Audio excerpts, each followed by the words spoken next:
أعوذ بالله من الشيطان الرجيم بلى من أوفى بعهده واتقى فإن الله يحب المتقين. الحمد لله رب العالمين والصلاة والسلام على أشرف الأنبياء والمرسلين وعلى آله وصحبه ومن استنى بسنته إلى يوم الدين. اللهم اجعلنا منهم ومن الذين آمنوا وعملوا الصالحات وتواصوا بالحق وتواصوا بالصبر. آمين يا رب العالمين. Assalamu alaikum, Quran Weekly. In today's small reminder, I'd like to share with you the 76th ayah of Surah Ali Imran. And in this ayah, Allah Azza wa Jal talks very beautifully about a connection between one expectation He has from us and the concept of taqwa. So we all have heard about the consciousness of Allah or the fear of Allah or protecting ourselves from the displeasure of Allah and the term taqwa and how many times it's used in the Quran.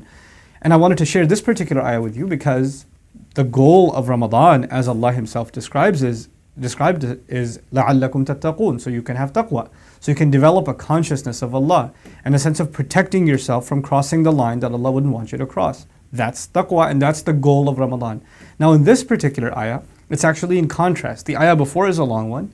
And in that ayah, Allah talks about the people of the book. If you trust them even with a dime, they won't give it back to you. And there are those, if you gave them piles of wealth, they'll return the entire thing back to you, meaning you can trust them with large sums of money and wouldn't have to worry about it. And they are among the people of the book, the Jewish and the Christian community. They're those who are con artists. So they're both.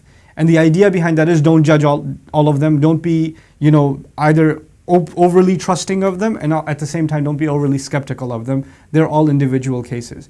But after that, Allah makes this case. And this case is بَلَا مَنْ أَوْفَى بِعَهْدِهِ وَاتَّقَى فَإِنَّ اللَّهَ يُحِبُّ الْمُتَّقِينَ. On the contrary, rather, whoever would fulfill their promise and therefore expose or demonstrate taqwa. Taqwa in this ayah is actually the ability to fulfill one's promises. We think of taqwa as a spiritual thing. We think of something that connects to Allah, that connects to, the more prayers you do, the more dua you do, the more spiritual exercise you engage in, that will build your taqwa. And that's true. That's partly true. In the Quran, when taqwa is discussed, it actually, a lot of the times, is discussed in terms that we wouldn't expect. For instance, if you told your boss you're going to show up at 5 o'clock and you show up at 7 o'clock, or if you told your teacher you're going to hand in the assignment in 2 days and you took 2 weeks, all of those are fulfilling your word. Small or big manifestations. Remember the previous ayah was about either a dime or a pile of wealth. Right? So small or big. And this ayah is not about the people of the book anymore because it's بَلَا مَنْ أَوْفَى وَاتَّقَى. Whoever would fulfill their promise and therefore demonstrate taqwa. The waw here is waw al-bayaniyah, what's called a waw of clarification. Here's how you put that simply. Rather, whoever would fulfill his promise, i.e., whoever would have taqwa. It's like Allah equated those two things. Subhanallah. You can find people today that may think taqwa lies in appearance or may emphasize the outwardly, some of the ritual aspects of Islam at the expense of the moral and at the expense of their dealings with people. And in this ayah, it is as though Allah is saying that the outwardly should actually manifest with the inwardly and also with the dealings with people. That our dealings with people have to be right. So this is the month that you and I have to fix our relationships with people and fulfill the obligations we've made. Now there are two kinds of obligations, very briefly. Obligations that are on paper or contractual, where you actually owe someone something, or verbal, right? That's one kind, where you physically made an agreement.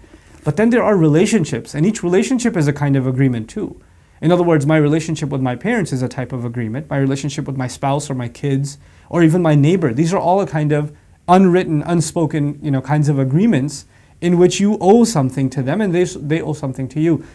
In light of this ayah, part of my taqwa is to do my proper diligence towards my children, towards my spouse, towards my parents, towards my friends, towards other people. And so I pray that we're able to really get the benefit of taqwa in this month, and by doing so, and part of doing so is that we're able to fix our relationships with people by fulfilling what we owe them, by not shortchanging what we owe them, whether it's in terms of time, or it's in terms of money, or it's in terms of any favor they may have asked of us and we promised them to fulfill, or anything else, that any expectation they have of us that is rightfully expected from us and we haven't been doing so far. So I pray that we're able to become better in those fronts, and as a result of that, we're able to get more and more of a taqwa of Allah, because at the end of this Allah says, فَإِنَّ اللَّهَ يُحِبُّ الْمُتَّقِينَ. No doubt about it, then in fact Allah loves the people who show taqwa. In other words, Allah loves this effort that you and I are going to make. Barakallahu li wa lakum. Wassalamu alaikum wa rahmatullahi wa barakatuh. Assalamu alaikum everyone. If you benefited from these reminders, please support Quran Weekly by clicking the link below.